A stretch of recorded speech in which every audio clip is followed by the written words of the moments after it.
Dēmons krūkā. Reiz senos laikos kāds vīrs iedams cauri mežam apmaldījās. Viņš apsēdās atpūsties uz izdobta baļķa un tā dobumā atrada aizzīmogot krūku. Domādams, ka tajā varētu būt kaut kas dzerams, viņš to atkorķēja. Šķidruma vietā izlidoja dūmu mākonis.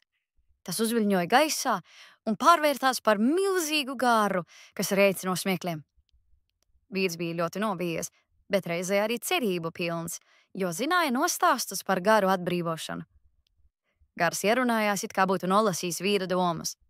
Esmu tev pateicību parādā par atbrīvošanu no šīs krūkas, kurā mani pirms daudziem gadiem ieslodzīja kāds no maniem ienaidniekiem. Par to es izpildīšu 3 tavas vēlēšanās. Sajūsmināts vīrietis iesaucās.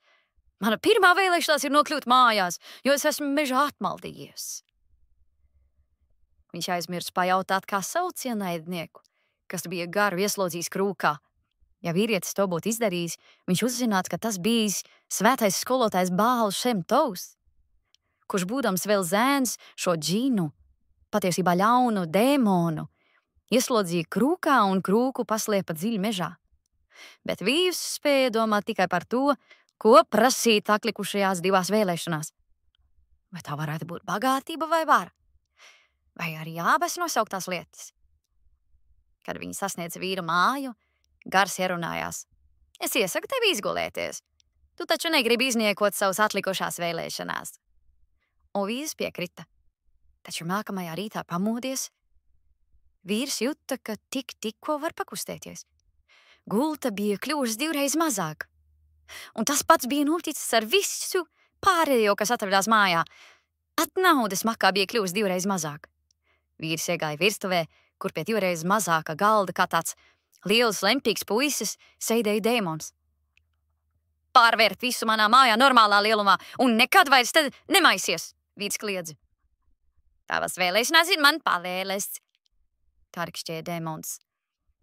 Viņš pavicināja roku un viss atkal bija sākotnējā lielumā. Kā tu to domā? Vēlēšanās? Kā? Tu taču prasīji, lai es visu pārvēršu pienācīgā lielumā, un es to izdarīju, atbildēja dēmons. Tu man arī liki nekad vairs te nemaisīties, un es to ievērošu.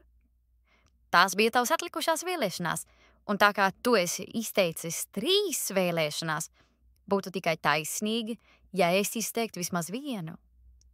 Es vēlos, lai turpmāk šī māja piederētu man.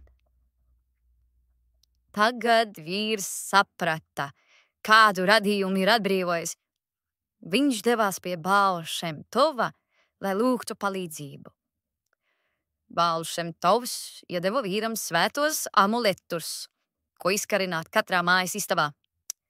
Kad vīrs piekāra pēdējo amuletu, tā logvārā izbrāzās viesulis. Tas bija dēmons, kas nespēja uzturēties svētā vietā. Nākamajā dienā pats Bāls Šem Tovs ieradās pārliecināties, ka dēmons ir prom. Viņš izmeklējās to visur, pats sienas spraugās. Kad Bāls Šem Tovs ieraudzīja, ka ūdens smucas vāks ir pusviļus. Viņš to pacēla, un tajā brīdī no mucas izbrāzās viesulis. Bāls Šem Tovs sacīja, pieņem savu paša izskatu, tumsas radījumu. Un viesulis pārvērtās par ņirdzošu dēmonu, nevis par smejošu garu. Tad Bāls Šem Tovs sacīja, reiz es tevi jau ieslodzīju krūkā, un tagad atkal to izdarīšu, vācies prom un nekad vairs nerādies šajā pasaulē. Bāls Šem Tovs soli pa solim tuvojās dēmonam, un dēmons kļuva arvien mazāks un mazāks, kamēr pārvērtās par sīku vaimanājošu stāvu, kas daudzīja spārnus gar krūkas malām. Bāls Šem Tovs veikli aizzīmogoja krūku.